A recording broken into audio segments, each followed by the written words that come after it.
Hello everyone, সবাই কেমন আছেন? আশা করছি অনেক অনেক ভালো আছেন।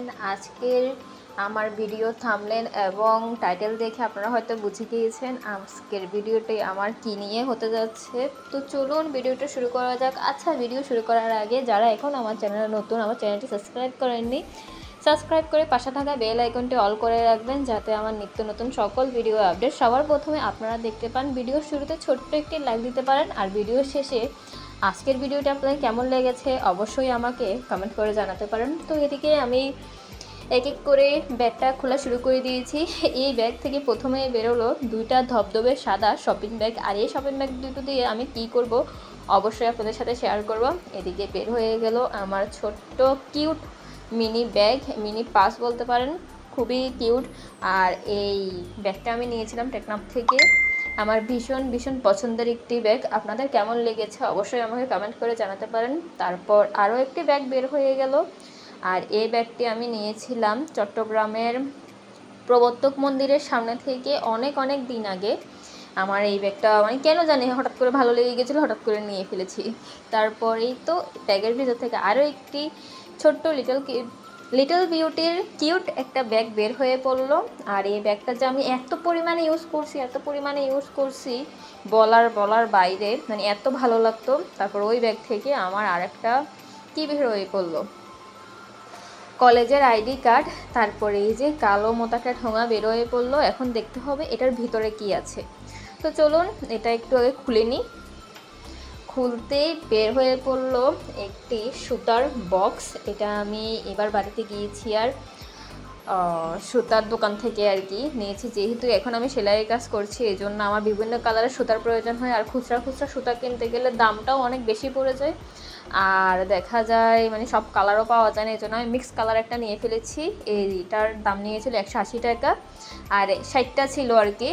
কিন্তু প্রতি পিসের দাম যদি ধরতে যায় 5 টাকা করে, 300 টাকা পড়তে, কিন্তু 180 টাকা দিয়ে আমি 60টা সুতা পেয়ে গিয়েছি।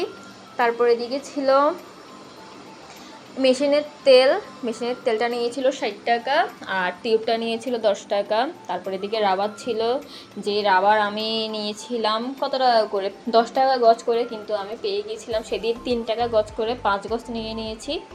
তারপরে এদিকে আমি কয়েকটা চক কিনেছিলাম, চকগুলা ভেঙে গেছে, মনটা খুবই খারাপ হয়ে গেল, আসলে চাপে পড়ে গিয়েছিল মনে হয়।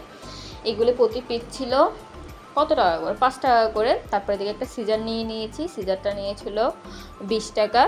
তারপর এদিকে এই তো টুকরো কাপড় কী জানি বের হচ্ছে এখান থেকে। তারপর এই তো আমার একটা ব্যাগ দেখানো মোটামুটি কমপ্লিট। তারপর এদিকে এই যে আর একটা কিউট সুন্দর ব্যাগ, আর এই ব্যাগটা কিন্তু আমি নিয়েছিলাম ঢাকা থেকে। আমার ওই ব্লগটা আপনাদের সাথে আর এখনও শেয়ার করা হয়নি, অবশ্যই আপনাদের সাথে শেয়ার করব। তো এই ব্যাগ থেকে দেখা যাক কি বের হয়। এই ব্যাগ থেকে প্রথমেই বের হয়ে পড়লো একটা লেস, সুন্দর জরি সুতার লেস ছিল এটা। তারপর এদিক থেকে বের হলো কয়েকটা ব্লাউজের পিস, আর ব্লাউজের পিসগুলো এতটা দারুণ আর সুন্দর কি বলবো। এই ব্লাউজ পিসের মতোই কিন্তু আমি গত ভিডিওতে দেখিয়েছি, আমি একটা 3 পিস জামা সেলাই করেছি আর কি, কামিজ, 3 পিস না, কামিজ সেলাই করেছি, অবশ্যই আমার ভিডিওটা দেখবেন। আর এদিকে কয়েকটা ব্লাউজ ছিল, মাপের ব্লাউজ আর কি এগুলা। তারপর এদিকে আমার একটা নতুন ওড়না ছিল, এই ওড়নাটা দিয়ে হয়তো আমি একটা কাপ্তান টাইপ জামা শেপ বানাবো, আর না হলে আমার জামাটা আছে ওটা ঠিক করে পরলে তখন। আর এই তো দেখেন গত ভিডিওর জামাটা কাস্টমারের এটা একটু ছোট হয়ে গিয়েছিল, মানে লম্বা থেকে ছোটো হয়ে গেছে, এই জন্য আবার দিয়েছি রিপেয়ারিং করার জন্য। এই রিপেয়ারিং করাটা যে এত বিরক্তিকর কী বলবো। তারপরে এই তো এটা হচ্ছে একটি প্যান্ট কাটিং প্যান্ট। এটা যখন আমি সেলাই শিখি আর কি, তখন লাইফে ফার্স্ট টাইম বানিয়েছিলাম। আর এটাও যখন আমি সেলাই শিখি তখন লাইফে ফার্স্ট টাইম বেবি ফ্রক আর কি সেলাই করেছি। আর সবাই এতটা অ্যাপ্রিসিয়েট করেছে যে কি বলবো, এতটা দারুণ সুন্দর হয়েছিল, এতটা ঘের দিয়ে আমি মানে লাইফে ফার্স্ট টাইম, তো এই জন্য আমার নিজের থেকেও অনেক ভালো লেগেছিলো এই ফ্রকটা।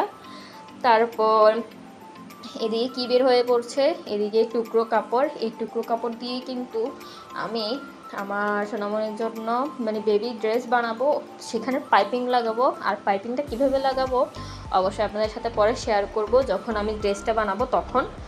তারপর এদিকে একটা এক কালারের গেঞ্জি কাপড় আছে, এই গেঞ্জি কাপড় দিয়ে আর কি আমি আমার ছোট্ট সোনামণির জন্য সুন্দর কয়েকটা ড্রেস তৈরি করব। পাইপিং দিয়ে।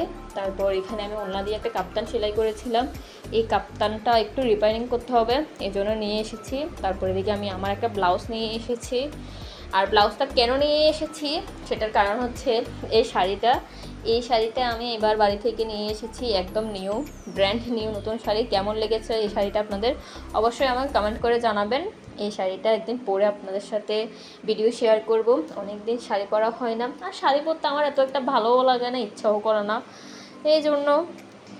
তো এই তো ব্যাগের মধ্যে মনে হয় বেশিরভাগ সব জিনিসই সবই দেখানো শেষ। ব্যাগটা একদমই খালি।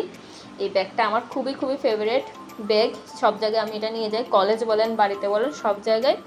এই তো আজকের মতো এখানে, সবাই অনেক অনেক ভালো থাকবেন, সুস্থ থাকবেন, আর কমেন্ট করে জানাবেন কেমন লাগলো আজকের ভিডিও। টাটা সবাইকে।